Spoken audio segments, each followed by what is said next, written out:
നമുക്ക് വേഗത്തിൽ വേദഭാഗത്തിലേക്ക് കടന്നു വരാം. ഉൽപ്പത്തി പുസ്തകം 22-ാം അധ്യായം 1-ാം വാക്യം.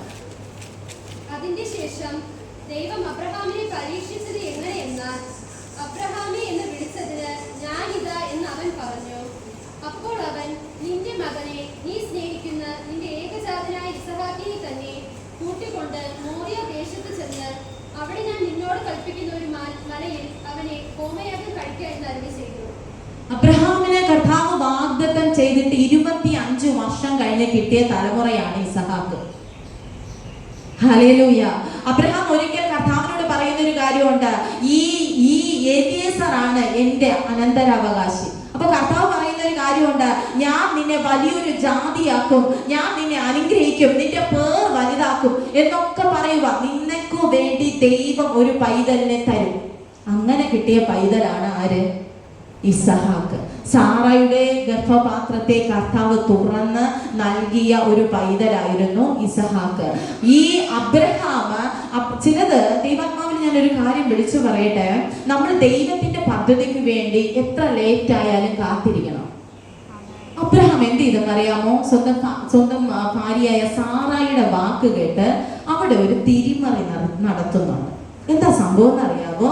തന്റെ ദാസിയായ ഹാഗറിനെ അബ്രഹാമിന് കൊടുത്തിട്ട് ഇവൾക്കൊരു കുഞ്ഞിനെ എനിക്ക് തരാൻ കഴിയുമെന്ന് പറഞ്ഞ് ഈ ഒരു പദ്ധതിയിലേക്ക് വഴിതിരിച്ചു വിടുക.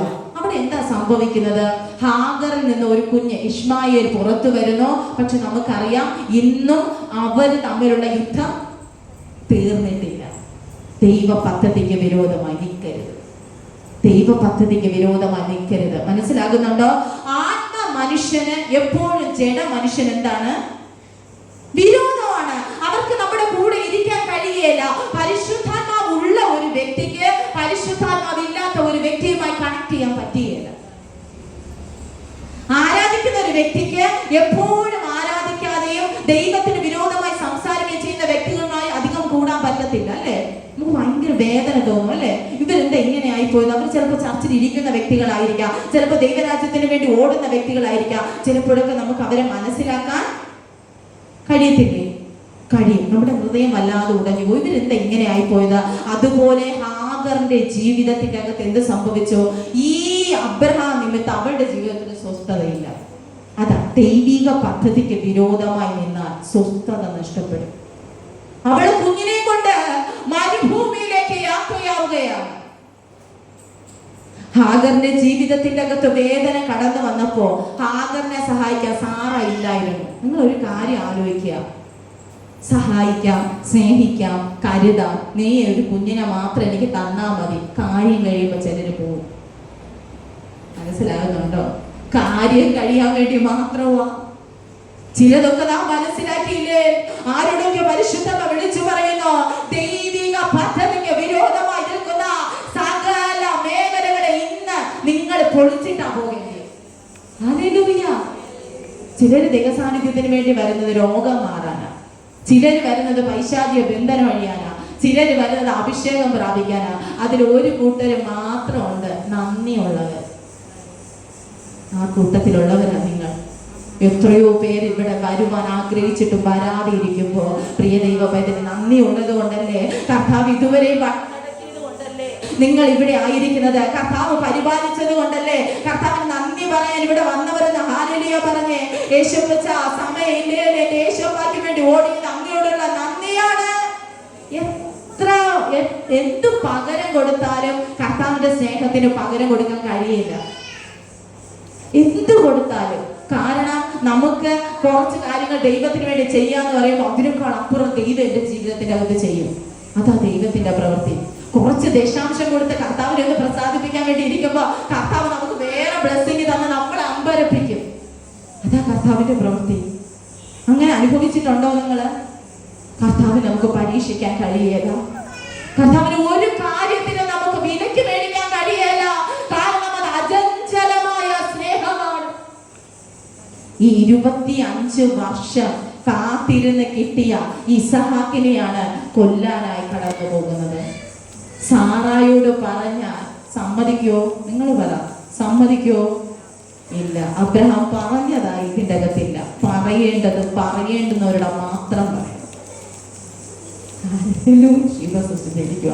ശരി സിസ്റ്റർ, ഞാൻ പറയാത്തത് എന്റെ ലൈഫിൽ പറ്റി ഏറ്റവും വലിയ പറ്റെന്ന് പറയൂ അല്ലേ?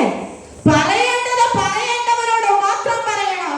നിന്നെ സ്നേഹിക്കുന്നത് ആരാണ്, നിന്റെ ശത്രുവാനാണെന്ന് നിനക്ക് തിരിച്ചറിയാൻ കഴിഞ്ഞില്ലേ, നീ ചില കുഴികളിൽ വീണുപോകും. അബ്രഹാം അതിരാവിലെ എഴുന്നേൽക്കുക. കർത്താവ് ചോദിച്ച വേറെ ഒന്നല്ല, മകനെ സ്നേഹിക്കുന്നെന്ന് അബ്രഹാമിന് അറിയാല്ലേ. നമ്മൾ ഏറ്റവും കൂടുതൽ ഈ സ്നേഹിക്കുന്ന നമ്മുടെ മക്കളെയല്ലേ? ശരിയല്ലേ? മക്കളെ സ്നേഹിക്കുന്നില്ലേ? നിങ്ങൾ സ്നേഹിക്കുന്നില്ലേ? സ്നേഹിക്കുന്നില്ല?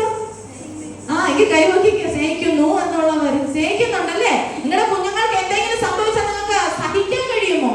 ഒരു ചെറിയ ജലദോഷം വന്നാൽ മതിയല്ലോ അല്ലേ? സഹിക്കാൻ കഴിയല്ല. അപ്പോ അബ്രഹാമിനോട് പറയുന്ന ഒരു കാര്യമാ, നിന്റെ ഏകജാതനായ മകനെ എനിക്ക് യാഗമായി തരണം. അബ്രഹാമിന്റെ ഉള്ളൊന്ന് പിടഞ്ഞു.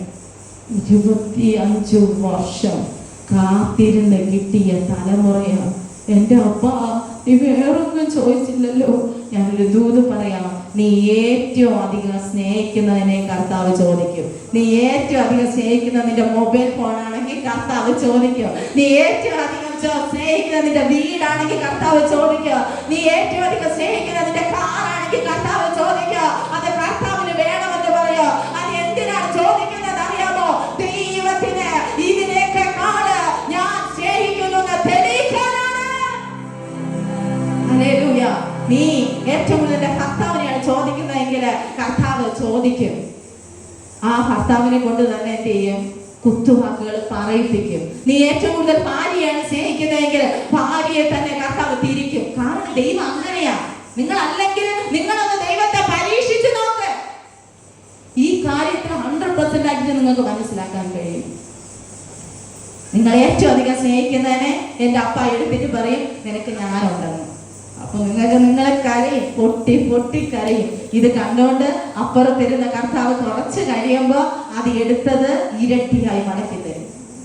അങ്ങനെയാവുമ്പോ യോബിന്റെ ജീവിതത്തിന്റെ അകത്ത് സകല നാശനഷ്ടത്തിലേക്ക് കടന്നു വന്നു. തന്റെ ശരീരം മുഴുവന് വ്യാധിയായി മാറി. തന്നെ സ്നേഹിക്കുമെന്ന് പറഞ്ഞ ഭാര്യ പോലും കുറ്റം പറഞ്ഞു. വല്ലാത്ത പ്രതിസന്ധികളിലൂടെ പ്രതികൂലങ്ങളിലൂടെ കടന്നുപോയി. പക്ഷേ ഇയ്യോബിന് തിരിച്ച് കിട്ടിയപ്പോ ഇരട്ടിയായിട്ട് ഏറ്റവും അധികം വേദനയിലൂടെ പോകുന്നുണ്ടോ, ഏറ്റവും അധികം പ്രതികൂലങ്ങളിലൂടെ പോകുന്നുണ്ടോ, പിന്നീട് നിനക്ക് ലഭിക്കുന്നത് ആ നന്മയല്ല, അതിന്റെ ഇരട്ടിയാണ്. ഹല്ലേലൂയ. ഇരട്ടിയാ ലഭിക്കുന്നത്. ആരുടെയൊക്കെ പരിശുദ്ധാത്മാവ് പറയുന്നു, ഈ ഇരട്ടി പങ്ക് ഇതിന്റെ അകത്ത് ദൈവാത്മാവ് തരോ. ആരൊക്കെ ആഗ്രഹിക്കുന്നു കർത്താവിൽ നിന്ന് ഇരട്ടി പ്രാപിക്കണമെന്ന്? ഹല്ലേലൂയ. പ്രിയ സഹോദരി, പ്രാർത്ഥിച്ച് ആരോടും പറഞ്ഞില്ല എനിക്ക് എന്റെ യേശോപ്പായുടെ സാന്നിധ്യം വേണം. അത് കണ്ടത് ഞാനല്ല, ദൈവമാണ്. ശരിയല്ലേ? ആ പ്രിയ സഹോദരി വീട്ടിൽ വെച്ചേ പ്രാർത്ഥിച്ചുകൊണ്ടൊന്ന്, കർത്താവേ എനിക്കൊരു അഭിഷേകം പ്രാപിക്കണം, എനിക്ക് എല്ലാവരും ആരാധിക്കുന്നത് പോലെ ഒന്ന് ആരാധിക്കണം. എൻ്റെ അപ്പനെ ആഗ്രഹിക്കുന്നവനെ കർത്താവ് ഇറങ്ങി വരും. അപ്പനെന്ന് ആഗ്രഹിച്ചാൽ മതി, കർത്താവിനെ പിടിച്ചു നിർത്തിയാൽ മതി. പിടിച്ചു നിർത്തണമെങ്കിൽ എന്ത് ചെയ്യണം? നമ്മുടെ ജീവിതത്തെ കർത്താവിന് ഒരു സ്ഥാനം കൊടുക്കണം. നമ്മുടെ ജീവിതം കർത്താവല്ലാതെ, നമ്മളെ സഹായിക്കാൻ കർത്താവല്ലാതെ ആരുമല്ലെന്ന് നമ്മൾ കർത്താവിന്റെ സന്നിധിയിൽ പ്രൂവ് ചെയ്യണം. ഹല്ലേലൂയ. നിന്റെ ഏക പ്രതീക്ഷയാണ് ശത്രു പിടിക്കാൻ നോക്കുന്നത്. നിന്റെ ഏറ്റവും അധികം നീ സ്നേഹിക്കുന്ന നിന്റെ മക്കളെയാണ്.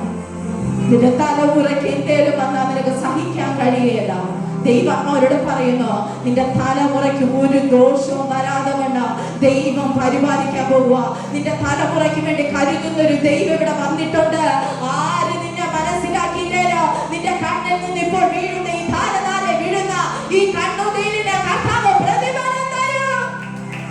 തലമുറയൊക്കെ കരയുന്നവരൊന്ന് കൈകൾ അടിച്ചോ ദൈവത്തെ തുന്നിച്ച്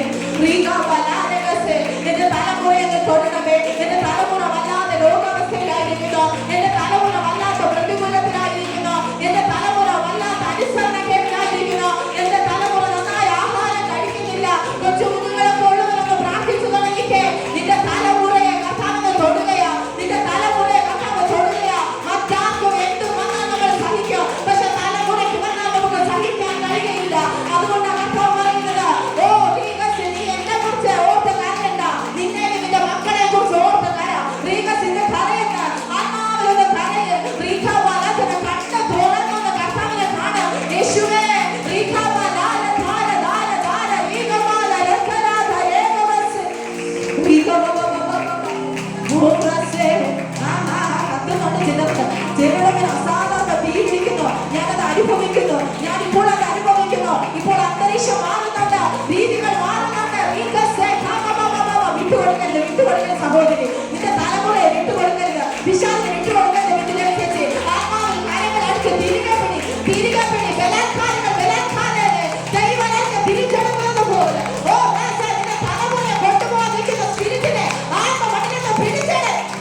തലമുറയുടെ വിഷയത്തിനായി കരയുന്ന മാതാവേ, ദൈവ പൈതലേ, പരിശുദ്ധാത്മാവിന്റെ തുണികയാണ്.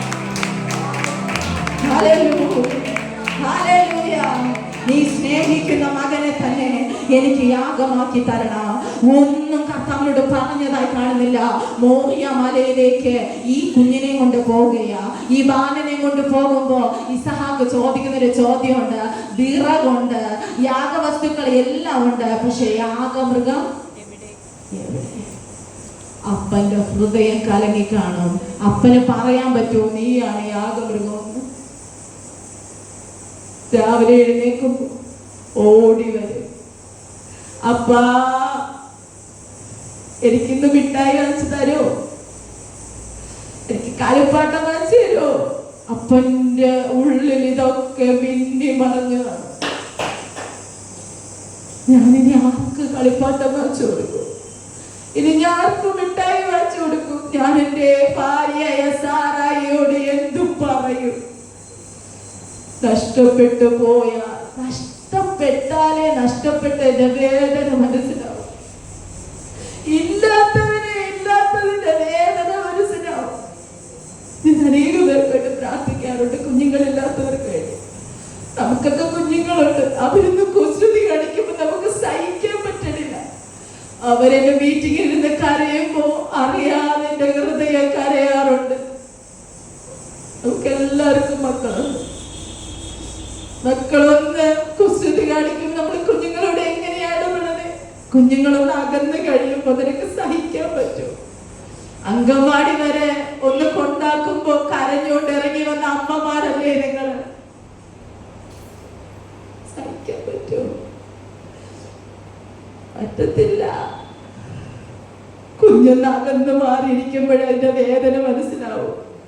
എന്റെ മോളൊന്ന് വന്നെങ്കിൽ, അംഗൻവാടി വിട്ടൊന്ന് വന്നെങ്കിൽ, സ്കൂൾ ടൈം ഒന്നും കഴിഞ്ഞെങ്കിൽ, അതേ അമ്മമാരിവിടെ കരയുക. കുഞ്ഞിനെ ഒന്ന് താലോലിക്കാൻ കൊതിക്കുന്ന നാളുകൾ നിങ്ങളുടെ ജീവിതത്തിന്റെ അകത്തില്ലേ? വിദൂരങ്ങളിലൊക്കെ പഠിക്കാൻ വിട്ടവർ അതിന്റെ പെയിൻ എനിക്ക് മനസ്സിലാവും. എന്റെ കുഞ്ഞ് എങ്ങനെ ഇരിക്കുന്നു? കുഞ്ഞിനൊന്ന് വയ്യെങ്കിൽ നമുക്ക് സഹിക്കാൻ പറ്റുമോ? ഒരു ടാബ്ലറ്റ് എടുത്തു കൊടുക്കാൻ നമുക്ക് പറ്റൂല. നമുക്കൊരു വെള്ളം എടുത്തു കൊടുക്കാൻ പറ്റത്തില്ല. ചില പരീക്ഷണങ്ങളിലൂടെയൊക്കെ കർത്താവ് കൊണ്ടുപോകുന്നു. നിങ്ങളുടെ വീട്ടിൽ ആഹാരമുണ്ട്, പക്ഷെ നിന്റെ കുഞ്ഞ് വിദൂരങ്ങളിലാണ്, അവിടെ ആഹാരമില്ല എന്ന് കേൾക്കുമ്പോ മാതാവായ നിനക്ക് സന്തോഷത്തോടെ ആഹാരം കഴിക്കാൻ പറ്റുമോ? കണ്ണുനീരുപ്പാക്കിയിട്ടല്ലേ നീ ആഹാരം എടുത്ത് വിഴുങ്ങുന്നത്? നമ്മുടെ തലമുറയ്ക്ക് വേണ്ടി നമ്മൾ കരഞ്ഞില്ലെങ്കിൽ ആര് കരയും?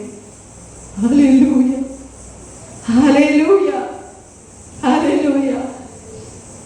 എൻ്റെ കുഞ്ഞിനെ എൻ്റെ ഹസ്ബൻഡ് നന്നായി അടി കൊടുക്കാറുണ്ട്. ഞാനൊന്നും മിണ്ടാറില്ല. സങ്കടം വരും, ഉള്ളിൽ എനിക്ക് സങ്കടം വരും. അടിക്കും തോറും ഞാൻ കരയും ഉള്ളിൽ, പക്ഷെ പുറമേ കാണിക്കത്തില്ല, ഒന്നും മിണ്ടാതിരിക്കും. പക്ഷെ 5 മിനിറ്റ് കഴിഞ്ഞ് അവള് കരയുന്നത് പപ്പാന്ന് വിളിച്ച എൻ്റെ പേര് പോലും വിളിക്കേണ്ട. കാരണം അകത്ത് കിടക്കുന്ന സ്നേഹമോ. എന്നിട്ട് ഈ അടിച്ച പപ്പ തന്നെ ഓടിച്ചെന്ന് ഉമ്മ വെക്കുമ്പോ അപ്പന്റെ ഹൃദയത്തിന്റെ വേദനകൾ മനസ്സിലാക്കണം. നമ്മൾ അടിയൊക്കെ കൊടുത്തിട്ടേ, നിങ്ങൾക്ക് അനുഭവം ഉണ്ട്, അതുകൊണ്ടൊക്കെ അവൻ അങ്ങനെ കൊണ്ടുപോകുന്നത്. അടിയൊക്കെ കൊടുത്തിട്ട് രാത്രി ഉറങ്ങാൻ നേരത്ത് കുഞ്ഞുങ്ങൾ ഇങ്ങനെ ഏങ്ങും. ആ ഏങ്ങല് നിന്റെ നെഞ്ചിലാ കയറിക്കൊള്ളണേ. ശരിയല്ലേ? നമ്മുടെ ഇപ്പോഴത്തെ തലമുറയ്ക്ക് ഇതൊന്നും പറഞ്ഞാൽ മനസ്സിലാകില്ല. എന്റെ അപ്പനും അമ്മയും അവർക്ക് ശത്രുക്കളാ, ഉപദേശിക്കുന്നവരെ ഇഷ്ടമല്ല. പക്ഷെ ഞാനൊരു ദൂത് പറയാം, നിന്റെ അപ്പനും അമ്മയും ഉള്ളത് കൊണ്ടാ നീ ഇവിടെ നിൽക്കണേ. ചേറ്റി കിടന്നപ്പോ, തെറ്റ് ചെയ്തപ്പോ മാറ്റി നിർത്താതെ ഇവൾ എന്റെ മോളാ. കാക്കയ്ക്ക് തൻ കുഞ്ഞ്, ആ പഴഞ്ചൊല്ലി ഇവിടെ ഇല്ലേ? പാലോടൊക്കെ ഉണ്ടല്ലോ. കാക്കയ്ക്ക് തൻ കുഞ്ഞ് പൊൻകുഞ്ഞ്. എന്നാർക്ക് അങ്ങനെയാ? ഏകജാതനായ കുഞ്ഞിനെ കൊടുക്കാനാ കർത്താവ് പറഞ്ഞേ. സാറാമ്മച്ചി ഒരിക്കൽ എല്ലാ ദിവസവും യാഗത്തിന് വിടുന്നത് പോലെ മോനെ വിടാറുണ്ട് കാണാൻ വേണ്ടിയിട്ടേ. അതുപോലെ അമ്മ തലകോതി വിടുക. അപ്പൊ അപ്പൻ ഹൃദയത്തിൽ പറയുക, അവസാനത്തെ തലകോതല ഇനി കാണാൻ പറ്റിയല്ല. ആ മനുഷ്യൻ തിരിഞ്ഞിരുന്ന് കരഞ്ഞു കാണും. ഇത് കർത്താവ് ചോദിച്ചാൽ രാത്രി മുഴുവനും അദ്ദേഹം ഉറങ്ങി കാണത്തില്ല. ആ മകനെ കെട്ടിപ്പിടിച്ച് അന്ന് കിടന്നുകയാണ്. നിങ്ങൾ വേദഭാഗമൊന്നും വെറുതെ വായിച്ചു വിടല്ലേ, അതിന്റെ ഇമോഷൻസ് മനസ്സിലാക്കുക. അബ്രഹാം എന്ന വിശ്വാസികളുടെ പിതാവായി നിൽക്കുമ്പോ അദ്ദേഹം കൊടുത്ത ത്യാഗം. ഈ മകൻ ചോദിക്കുമ്പോ അബ്രഹാം പറയുന്ന ഒരു കാര്യമുണ്ട്, യഹോവ നോക്കിക്കോളും. ബാല്യക്കാരോട് പറയുന്ന ഒരു കാര്യമുണ്ട്, ഞാനും ബാലനും പോയി യാഗം കഴിച്ചിട്ട് മടങ്ങി വരുമെന്ന്. അങ്ങനെ ഒരു വിശ്വാസം ഉണ്ടോ? തീർന്നു പോയെന്ന് വിധി എഴുതിയ വിഷയത്തിന്റെ അകത്ത് ഇനി മടങ്ങി വരും, ഇനി രക്ഷപ്പെടത്തില്ലെന്ന് പറഞ്ഞ ആ വിഷയത്തിന്റെ അകത്ത് ദൈവം ചില പ്രതിക്രിയകളെ വെളിപ്പെടുത്തും. അബ്രഹാമിനെ പോലെ വിശ്വസിക്കാൻ പറ്റുമോ? നിന്റെ തലമുറ രക്ഷപ്പെടത്തില്ലെന്ന് പറഞ്ഞവരുടെ മധ്യേ നിന്റെ തലമുറ മാനിക്കപ്പെടും. സിസ്റ്റർ, നീ കൂടുതൽ കരഞ്ഞ നിന്റെ തലമുറയ്ക്ക് വേണ്ടിയാ. നീ ഏറ്റവും അധികം കരഞ്ഞത് ഈ ലോകത്തിൽ നിന്ന് മാറ്റപ്പെടുവാൻ ആഗ്രഹിച്ചപ്പോ നീ ഒരു കാര്യമാ ദൈവത്തോട് പറഞ്ഞു, ഞാൻ പോയ അവർക്ക് ഒരു അമ്മയെ കിട്ടുകയില്ല. എന്നെ പോലെ സ്നേഹിക്കണം. നമ്മുടെ കുഞ്ഞുങ്ങളെ നമ്മൾ സ്നേഹിക്കണ പോലെ ആരും സ്നേഹിക്കില്ല. എത്രയൊക്കെ സ്നേഹിക്കുമെന്ന് പറഞ്ഞാല്, എത്രയൊക്കെ കരുതുമെന്ന് പറഞ്ഞാൽ അതുപോലെ യേശുപ്പന് നമ്മള്. അതുകൊണ്ട് യേശുപ്പന് നമ്മളെ വിട്ടുകൊടുക്കാത്തെ അല്ലേ?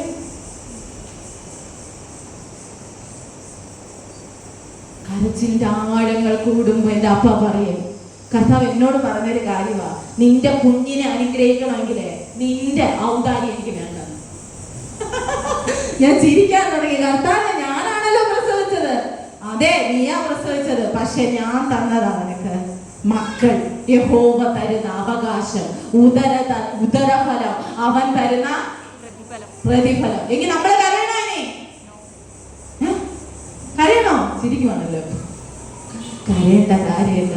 നമുക്ക് വേണ്ടി, നമ്മുടെ തലമുറയ്ക്ക് വേണ്ടി എന്തൊക്കെ വേണോ? നമ്മുടെ കുഞ്ഞുങ്ങളുടെ ഭാവിയാണോ? കുടുംബജീവിതത്തിലേക്ക് പ്രവേശിക്കാൻ ആഗ്രഹിക്കുന്ന മക്കളാണോ? വിദ്യാഭ്യാസത്തിലായിരിക്കുന്ന മക്കളാണോ? പഠനത്തിന് വേണ്ടി ആഗ്രഹിക്കുന്ന മക്കളാണോ? എന്തു വേണോ കർത്താവിന് അറിയാം. ഡോണ്ട് വറി, ഡോണ്ട് വറി എന്ന് പറഞ്ഞ അടുത്തിരിക്കുന്ന വ്യക്തിയോട് പറഞ്ഞു, ഡോണ്ട് വറി എന്ന് പറഞ്ഞേ. കസേര മാത്രമേ ഉള്ളൂ എങ്കിൽ ഫ്രണ്ടിലോട് ഉള്ള ആളോട് പറഞ്ഞേ, ഡോണ്ട് വറി പറഞ്ഞേ. പറഞ്ഞേ, കരം കൊടുത്തു പറഞ്ഞേ, ബാക്കിലൊന്ന് പറഞ്ഞേ, ഡോണ്ട് വറി പറഞ്ഞേ. ഡോണ്ട് വറി, കർത്താവ് കരുതിക്കോളും. യഹോവ ഈരെ, യഹോവ യഹോവ ഈരെ ഒന്ന് പറഞ്ഞേ എല്ലാരും. നല്ല വാക്കല്ലേ യഹോവ. യഹോവ റിവൈവൽ ഫയർ ഗ്ലോബൽ മിനിസ്ട്രീസിന് വേണ്ടി യഹോവ, നമ്മുടെ മക്കൾക്ക് വേണ്ടി യഹോവ ഈരെ, നമ്മുടെ തലമുറയ്ക്ക് വേണ്ടി യഹോവ ഈരെ. കർത്താവ് കരുതുമെങ്കിൽ പിന്നെ നമ്മൾ ഇനി ഭാരപ്പെടേണ്ട കാര്യമുണ്ടോ? കർത്താവ് കരുതിയാലുണ്ടല്ലോ, ദൈവം തന്നെ സ്നേഹിക്കുന്നവർക്ക് ഒരുക്കിയിരിക്കുന്നത് ഒരു കണ്ണ് കണ്ടിട്ടില്ല, ഒരു ചെവി കേട്ടിട്ടില്ല, ആരുടെ ഹൃദയത്തിൽ തോന്നിയിട്ടില്ല, ആരുടെ ഹൃദയത്തിൽ തോന്നിയിട്ടില്ലാത്തതാ നിന്റെ തലമുറയ്ക്ക് വേണ്ടി ദൈവം ഒരുക്കി വച്ചിരിക്കുന്നത്. ഇന്നൊരു ചെറിയ വിഷയം വന്നപ്പോൾ നീ തകർന്നു പോയോ? വല്ലാത്ത പ്രതികൂലത്തിലായി പോയോ? വല്ലാത്ത പ്രതിസന്ധിയിലായി പോയോ? നിനക്ക് വേണ്ടി ദൈവം ഒരുക്കി വച്ചിരിക്കുന്നത് ഒരു കണ്ണ് കണ്ടിട്ടില്ലാത്തതാണ്. Hallelujah, hallelujah, hallelujah. ഈ ബാല്യക്കാരോട് പറയുന്ന ഒരു വാക്യം 22:5 വായിച്ചേ. അബ്രഹാം ബാല്യക്കാരോട്, നിങ്ങൾ കഴുതയുമായി ഇവിടെ ഇരിപ്പിൻ, ഞാനും ബാലനും അവിടത്തോളം ചെന്ന് ആരാധന കഴിച്ച് മടങ്ങി വരാമെന്ന് പറഞ്ഞു. അബ്രഹാം ഹോമയാഗത്തിനുള്ള വിറക് വെച്ചു കൊടുക്കുന്നത് ആരുടെ ചുമലിലാണെന്ന് അറിയാമോ? ഇസഹാക്കിന്റെ. ഇസഹാക്കിന്റെ ചുമലിൽ വച്ചു കൊടുത്തിട്ട് അബ്രഹാം നടക്കുമ്പോഴാണ് ഈ ബാലൻ ചോദിക്കുന്നത്, അപ്പ എല്ലാം ഉണ്ടല്ലോ, യാഗവസ്തു എവിടെ? നിങ്ങൾ തിരയുന്നത് നിങ്ങളെ തേടി വരും. നിങ്ങൾ എന്ത്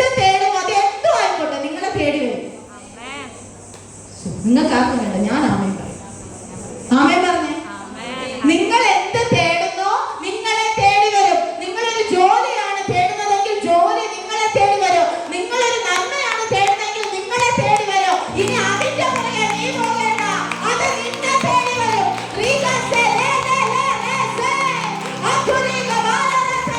ആ സന്തോഷവാർത്ത കേൾക്കാനാണോ നീ ആയിരിക്കുന്നത്?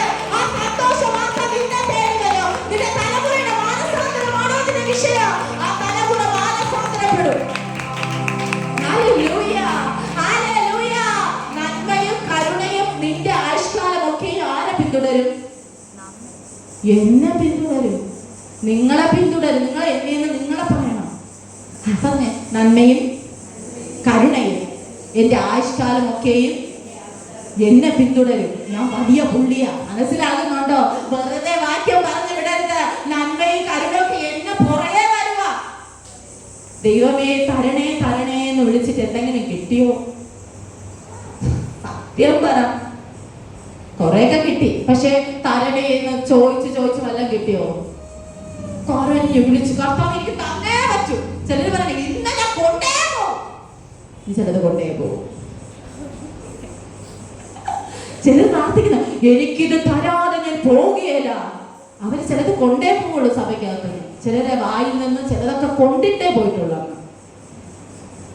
മതിപ്പിടുത്ത അതിനല്ല വേണ്ടത്. വിശുദ്ധ ജീവിതം ഉണ്ടായി കർത്താവിന്റെ വചനം അനുസരിച്ച്. അപ്പ എനിക്കൊരു ഫോൺ വേണേ, കർത്താവ് ഫോൺ തരും. എനിക്കൊരു വീട് വേണേ, എനിക്കൊരു സഭ വേണേ, എനിക്ക് മക്കളെ വേണേ, കർത്താവ് തരും, തന്നിരിക്കും. ഇതൊന്നും ഇല്ലാതെ കർത്താവേ തരണേ തരണേ തരണേ. അപ്പുറത്ത് പോകുന്ന ലോട്ടറിക്കാരെ പോലും ലോട്ടറി പോലും നമുക്ക് എന്ത് ചെയ്യത്തില്ല, അടിക്കുകയല്ല. ഒരു ദിവസം ഒരു ലോട്ടറി ടിക്കറ്റുമായി ഒരു അമ്മച്ചി എൻ്റെ അടുത്ത് വന്നിട്ട് വേണം ഇത് അടിക്കാൻ വേണ്ടി പ്രാർത്ഥിക്കണേ. ഞാൻ പറഞ്ഞു ബൈബിളിൽ വ്യവസ്ഥയില്ല സിസ്റ്ററെ, എനിക്ക് പ്രാർത്ഥിക്കാൻ കഴിയുകയില്ല. ഒന്ന് പ്രാർത്ഥിച്ച സിസ്റ്റർ 50 ലക്ഷം അടിച്ച പകുതി സിസ്റ്റർ തന്നെ. ഞാൻ പറഞ്ഞു എനിക്കത് വേണം. നിങ്ങൾ പറയും വളരെ തെറ്റായി പോയി തീരുമാനം. അത്രയുണ്ടായിരുന്നു ഞാൻ ഇവിടെ വന്ന് ശുശ്രൂഷിക്കോ? ദൈവത്തിന് അറിഞ്ഞൂടാതെ അടിക്കരുതെന്ന്. ദൈവത്തിന് അറിയത്തില്ലേ? ഞാൻ വരൂ ഇങ്ങനെ ഇത്രയും ഈ വെയിലും കൊണ്ട്, എനിക്ക് ഇത്രയും ദൂരം വെയിലും കൊണ്ട് വരേണ്ട വല്ല കാര്യമുണ്ടോ? അതുകൊണ്ടാ ചിലരെ അനുഗ്രഹിക്കാത്ത. അനുഗ്രഹിച്ച പിന്നെ കാണുകയില്ല. കേട്ടോ, ചില സീറ്റുകളൊക്കെ ഒഴിഞ്ഞ് ഒന്ന് നോക്കിക്ക, അടുത്തിരിക്കുന്നവര് നോക്കിക്ക. കഴിഞ്ഞ മീറ്റിംഗ് ഉണ്ടായിരുന്നേ, കിട്ടിയപ്പോ അവരെന്ത് ചെയ്തു? ഇനി നഷ്ടപ്പെട്ടാലേ അവര് വരുള്ളൂ. ഇതാ മനുഷ്യന്റെ സ്വഭാവം. ഇനി അത് നഷ്ടപ്പെട്ട എന്ത് ചെയ്യും? അല്ലെ അജയസേ, കഴിഞ്ഞ സീസണിലൊക്കെ നമ്മുടെ കൂടെ ഓടിയവര് പലർക്കും പലതും കിട്ടിയപ്പോ അവരെന്ത് ചെയ്തു? ഇനി അയ്യം വിളിച്ചുകൊണ്ട് വരും തീരുമ്പോ. അപ്പോഴും കർത്താവ് പറയും, ചിരിക്കുക. അപ്പോഴും കർത്താവ് പറയും ഞാൻ എന്ത് ചെയ്യാം, സഹായിക്കാം. എന്നിട്ട് അപ്പൊ കരുണാമയന.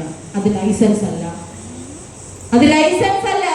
കർത്താവിന്റെ സന്നിധിയിൽ ഉറച്ചു നിൽക്കണം.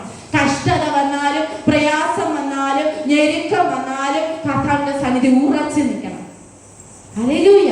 അബ്രഹാമിനെ പോലെ പരീക്ഷിക്കപ്പെടുമ്പോഴും നിന്ദിതനായി തീരുമ്പോഴും കരയുമ്പോഴും അവിടെ ഹല്ലേലൂയ ഹല്ലേലൂയ വേറെ ഒന്നും നോക്കാതെ കർത്താവിന്റെ മുഖത്തേക്ക് നോക്കുന്ന ദൈവജനത്തിനായി ഞാൻ നന്ദി പറയുന്നു. ഹല്ലേലൂയ. ഹോശേയ പ്രവാചകന്റെ പുസ്തകം 14:7 വായിക്കാം.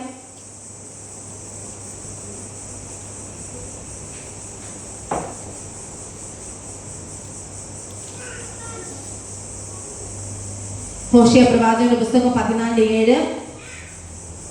അവന്റെ നിഴലിൽ പാർക്കുന്നവർ വീണ്ടും, കർത്താവിന്റെ നിഴലിൽ പാർക്കുന്നവർ വീണ്ടും ധാന്യം വിളയിക്കുകയും മുന്തിരിവള്ളി പോലെ തളിർക്കുകയും ചെയ്യും. മുന്തിരിക്ക് ഒരു പ്രത്യേകതയുണ്ട്. എന്തെന്നറിയാമോ? പിഴിഞ്ഞാലും അതിന് വല്ലാത്ത രുചിയെ തരാൻ അറിയാവൂ. നിങ്ങൾ മുന്തിരിവള്ളി ആവണം, കാഞ്ഞിരവള്ളി ആവരുത്. കാഞ്ഞിരവള്ളി ആണെങ്കിൽ ചൊറിയുന്നവരോട് തിരിച്ചെന്ത് ചെയ്യും? മുന്തിരിവള്ളിക്ക് ഒരേ ഭാവേ ഉള്ളൂ, രുചി കൊടുക്കാൻ മാത്രമേ അറിയുള്ളൂ. ആരും ആമേൻ പറയണ്ട, സ്തോത്രം പറഞ്ഞോണ്ടിരുന്നാ മതി. ഇനി കുറച്ച് സമയം സ്തോത്രം പറഞ്ഞുകൊണ്ടിരുന്നാ മതി. ആരും കൈപൊക്കരുത്, ആരും പ്രതികരിക്കരുത്. ഹല്ലേലൂയ. മുന്തിരിവള്ളി ആണ് നീ എങ്കിൽ ഹല്ലേലൂയ, നിന്റെ ഹസ്ബൻഡ് ചിലത് നിന്നെ കുറ്റം പറയുമ്പോ നീ അത് ശരിയാകണമെന്ന് പറയുമ്പോ ഈ ഭാര്യ മുന്തിരിവള്ളിയാണെങ്കിൽ മിണ്ടാതിരിക്കുക. കാഞ്ഞിരവള്ളി തലയാണെങ്കിൽ പഴയ ഫ്ലാഷ് ബാക്ക് എടുത്തിട്ട് അലക്കും. ഓ, ഞാൻ രാവിലെ മുതൽ എഴുന്നേറ്റു, ഞാൻ ചായ ഇട്ടു, ഞാൻ എന്ത് ചെയ്തു, ഞാൻ ചോറ് വെച്ചു, ഞാൻ കുഞ്ഞുങ്ങളുടെ കാര്യം എല്ലാം നോക്കി. ഇതൊന്നും നിങ്ങൾ കണ്ടില്ല. ഒരു ഫുഡിന് ഇത്തിരി ഉപ്പ് കുറഞ്ഞതാണ് വിഷയം. ഒരു കാര്യം, ഉപ്പ് കാരമില്ലാതെ പോയാൽ അതിനൊന്നിനും പ്രയോജനം കൊണ്ടുവരാൻ പറ്റുകയില്ല. ഉപ്പ് നല്ലതാണ് കേട്ടോ. കാരമില്ലാതെ പോയാൽ, ഒരു ഗുണവും ഇല്ലേല്, ഒരു സൽസ്വഭാവം ഇല്ലെങ്കിൽ അതിനെ കുറിച്ച് ഒന്നും പ്രതീക്ഷിക്കേണ്ടിയില്ല. വചനമാ പറഞ്ഞേ, ഉപ്പ് കാരമില്ലാതെ പോയാൽ.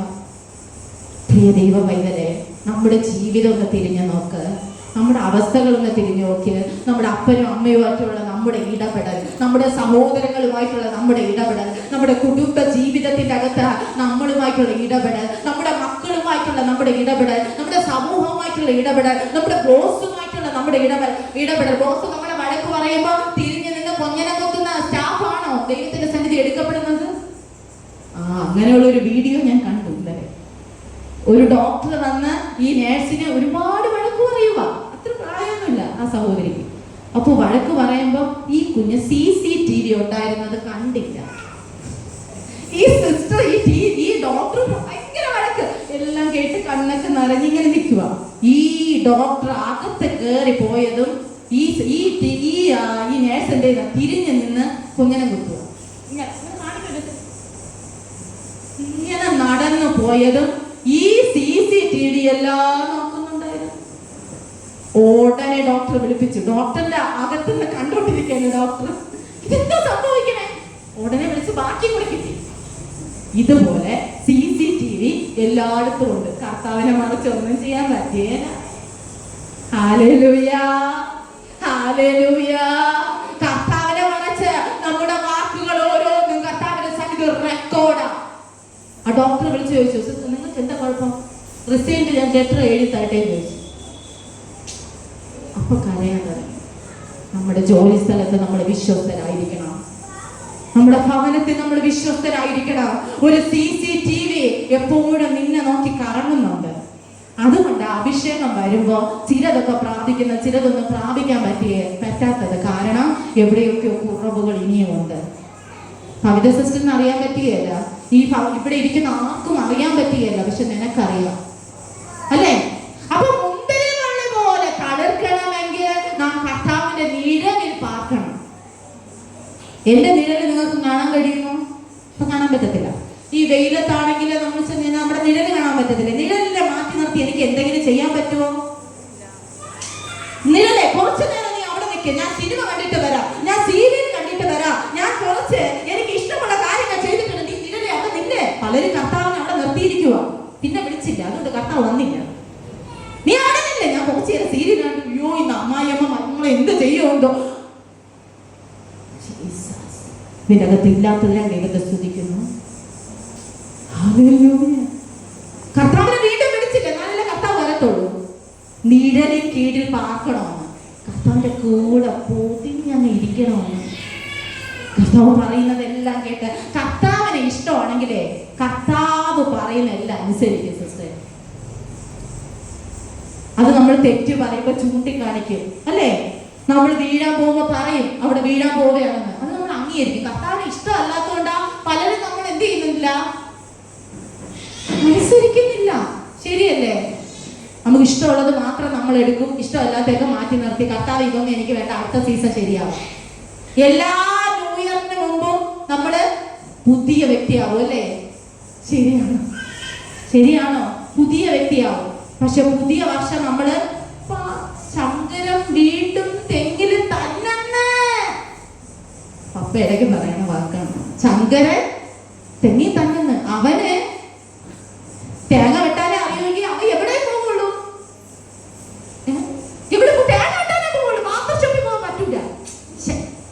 തേങ്ങ വെട്ടാനുള്ളവൻ ബാർബർ ഷോപ്പിൽ പോയാൽ പറ്റുമോ? പറ്റുകയില്ല.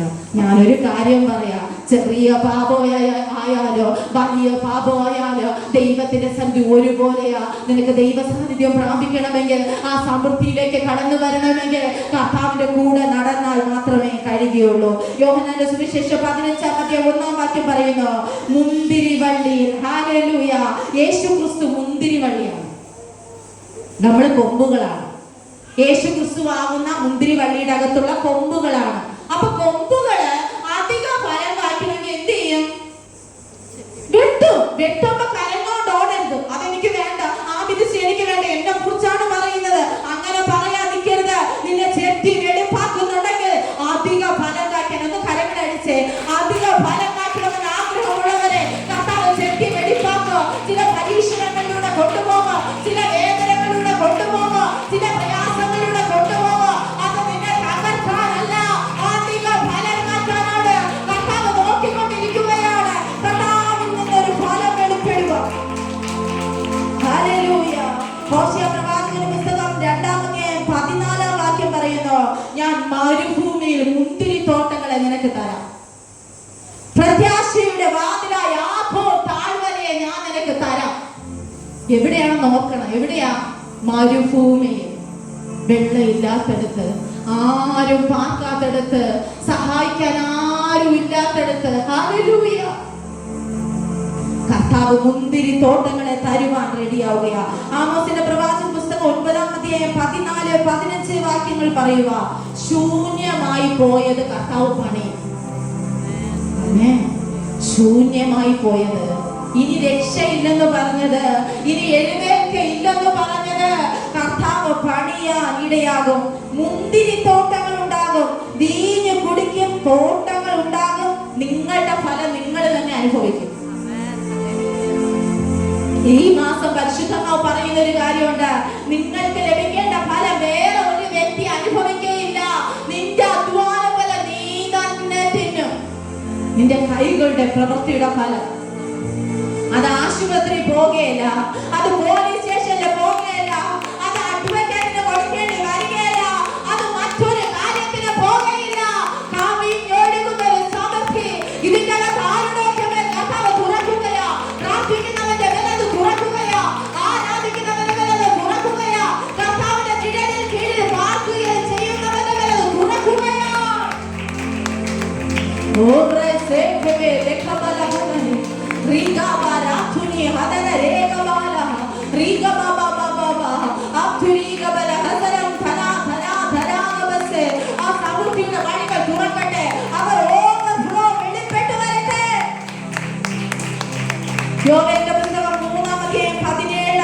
പറയുന്നു, വിശുദ്ധ ജനത്തിന് ഞാൻ എന്ത് ചെയ്യും? പുതു വീഞ്ഞു പൊഴിക്കും. പഴയതല്ല, ഇനി പഴയത് വേണ്ട സിസ്റ്ററെ, പുതിയത്. അല്ലെ? പുതിയ നന്മ, പുതിയ അനുഗ്രഹം, പുതിയ വഴികൾ ദൈവം തുറക്കുക. ഉയർന്ന തലപൊക്കി നിൽക്കുന്ന പർവ്വതങ്ങൾ പാലൊഴുക്കും. നന്മ വെളിപ്പെടാൻ പോവാ, അനുഗ്രഹം വെളിപ്പെടാൻ പോവാ. ആ കനാനിലേക്കുള്ള യാത്ര മധ്യയാണ് നമ്മൾ. ആ നിത്യരാജ്യത്തിലേക്കുള്ള യാത്ര മധ്യയാണ് നമ്മൾ. ഓ, അടിച്ചുയരുന്ന തിരമാലയെ കണ്ട് കരയണ്ട, ജീവിതത്തെ നോക്കി പ്രയാസപ്പെടേണ്ട, വേദനിക്കണ്ട. നിനക്ക് വേണ്ടി ഒരു നല്ല കാലം വരുന്നുണ്ട്. ഒരു നല്ല സമയം വരുന്നുണ്ട്. നിനക്ക് വേണ്ടി ഒരു ദൈവത്തിന്റെ സമയം വരുന്നുണ്ട്. നിന്റെ ഹൃദയം സന്തോഷിക്കുന്ന തരത്ത്, നിന്റെ ഹൃദയം ഉല്ലസിക്കുന്ന തരത്ത് ദൈവം ചിലത് ഒരുക്കുകയാണ്. Hallelujah, hallelujah, hallelujah. യോവേൽ പ്രവാചകന്റെ പുസ്തകം 2:23 വായിച്ചേ. യോവേൽ പ്രവാചകന്റെ പുസ്തകം 2:23.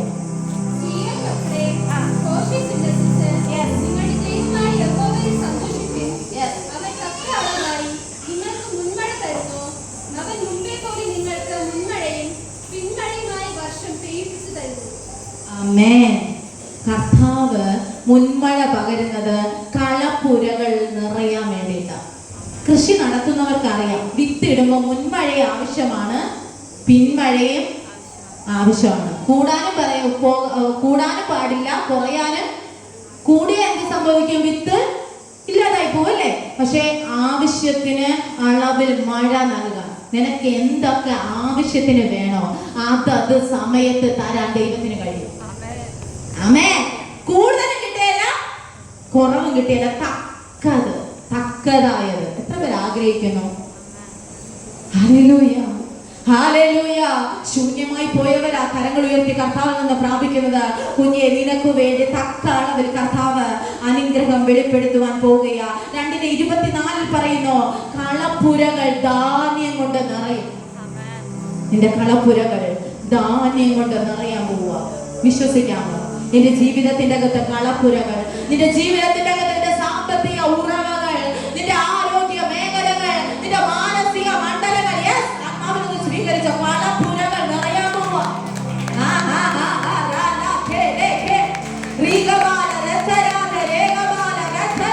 ഇപ്പൊ ശൂന്യമായിരിക്കാം, ഇപ്പൊ ഒന്നുമില്ലാത്തതായിരിക്കാം, എല്ലാം തീർന്നെന്ന് നീ വിധി എഴുതിയതായിരിക്കാം. കളപ്പുര നിറയാൻ പോവുക. വായിച്ച 2:24.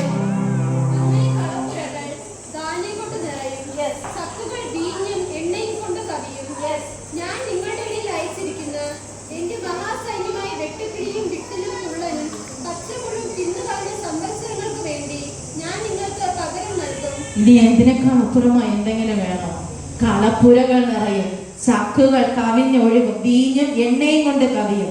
ഈ വെട്ടുക്കിളിയും വിട്ടിലും തുള്ളനും തിന്ന് തീർത്ത സംവത്സരങ്ങൾ ഞാൻ മടക്കി തരാം. ഹല്ലേലൂയ.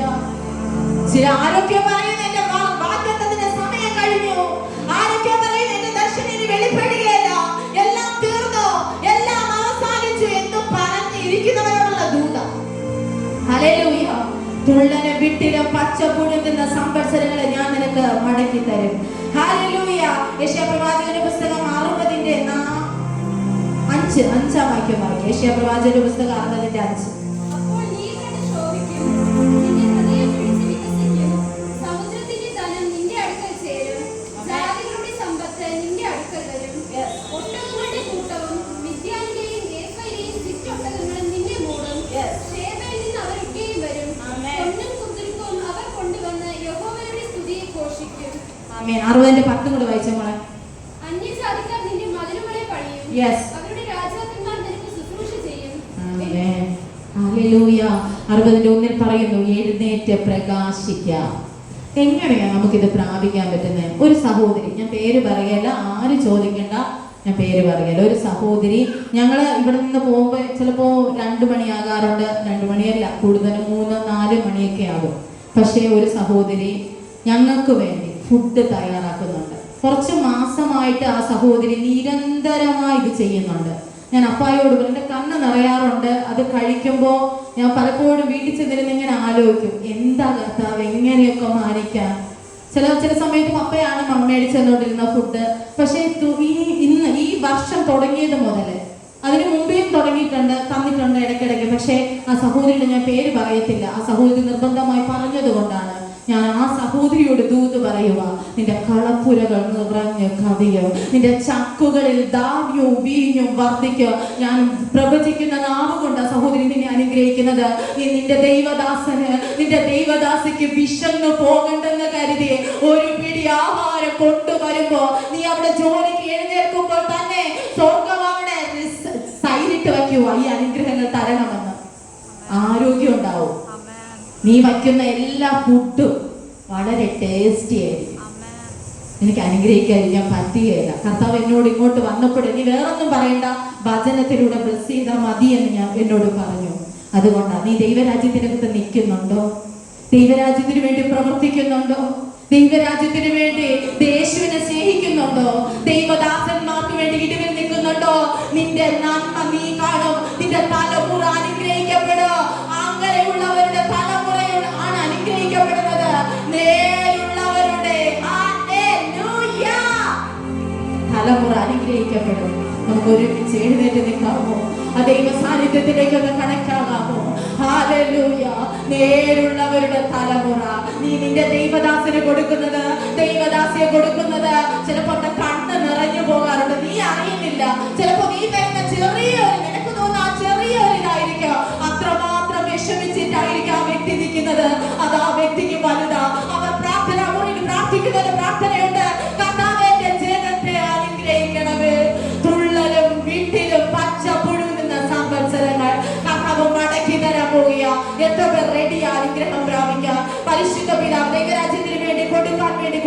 ദൈവരാജ്യത്തിന് വേണ്ടി എടുത്തേ. ഹല്ലേലൂയ.